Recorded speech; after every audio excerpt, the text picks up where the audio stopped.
There is growing international pressure on India to deliver vaccines promised to foreign nations.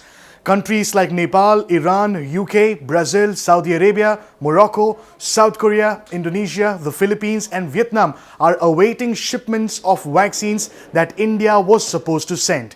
You're watching TV9 Digital. I am Adarsh Vepachedu. India is dealing with a couple of issues amid the second wave of COVID-19 pandemic.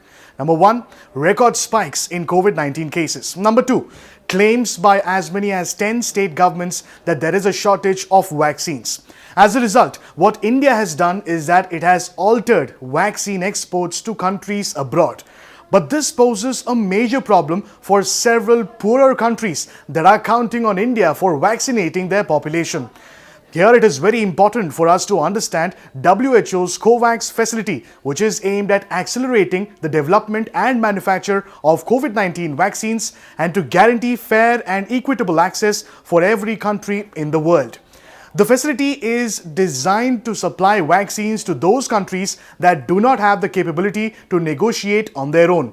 But here is the problem.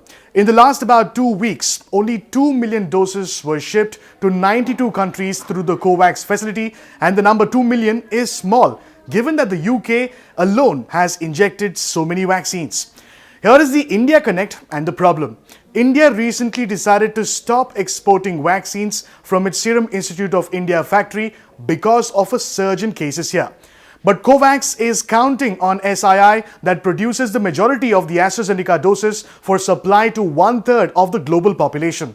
On the other hand, Adar Poonawalla, CEO of SII, the world's biggest vaccine maker by volume, has warned that production capacity is very stressed.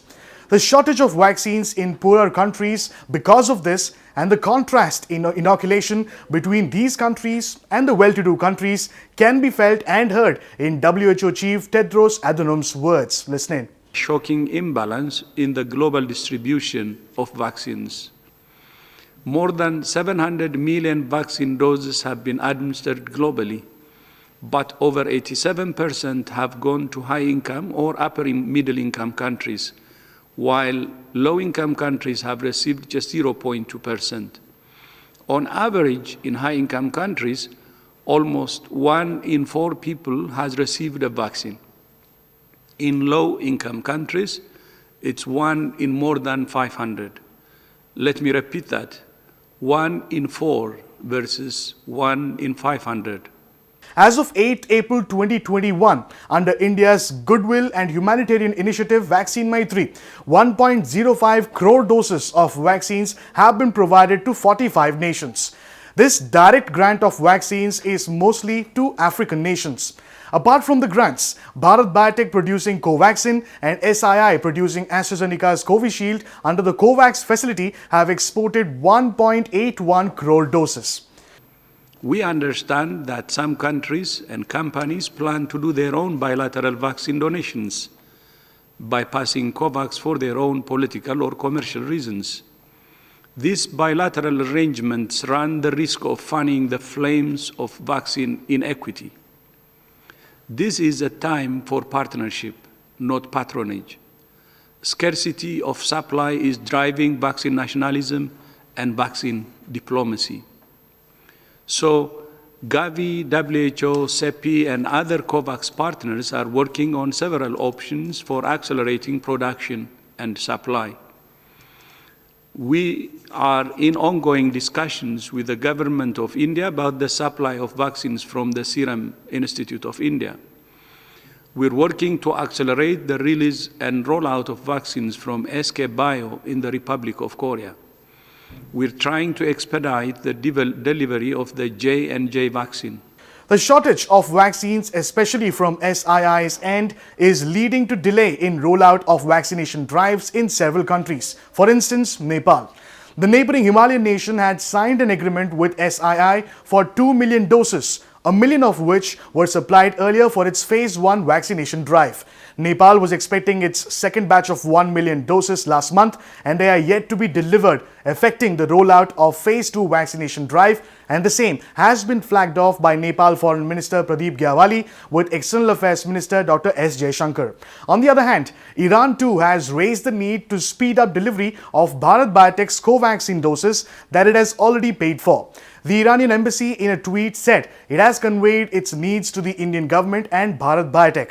Iran had received the first batch of 1.25 lakh doses on the 11th of March, and a second consignment of 3.75 lakh doses was to arrive the next week, which hasn't happened so far. In India, there is growing demand to halt commercial vaccine exports over spike in COVID-19 cases. As per data available with the MEA, India has so far supplied a total of 6.45 crore doses of vaccines to 85 nations world over. This includes through direct grants, commercial sales by both SII and Bharat Biotech having entered into bilateral contracts, or through the COVAX initiative. Back home in India, as many as 10 states have claimed a shortage of vaccines and that existing supplies will only last for a few more days. Maharashtra was the first to flag vaccine shortage, and this was followed by Chhattisgarh, Odisha, Andhra Pradesh, Jharkhand, Rajasthan, Delhi, Uttarakhand, Assam, and in the latest, Punjab and Telangana. However, Union Health Minister Dr. Harshvardhan has said India has enough doses and urged state governments to stop fear-mongering. This claimed vaccine shortage seems to have taken shape after India entered phase 4 of vaccination drive, throwing doors open for those over 45 to get their vaccine shot. In other related news, India's vaccination number has crossed the 10 crore mark, making India the fastest to reach the milestone. So what do you have to say about the current vaccine shortage situation as claimed by various states in India and various countries in the world? What do you have to say about India's move to stop vaccine exports to prioritize domestic needs? Do share your thoughts in the comment section below. If you like the content that I've shared with you, make sure you like and share this video. And yes, subscribe to TV9 News on YouTube, Facebook, Instagram, and Twitter. Until next time.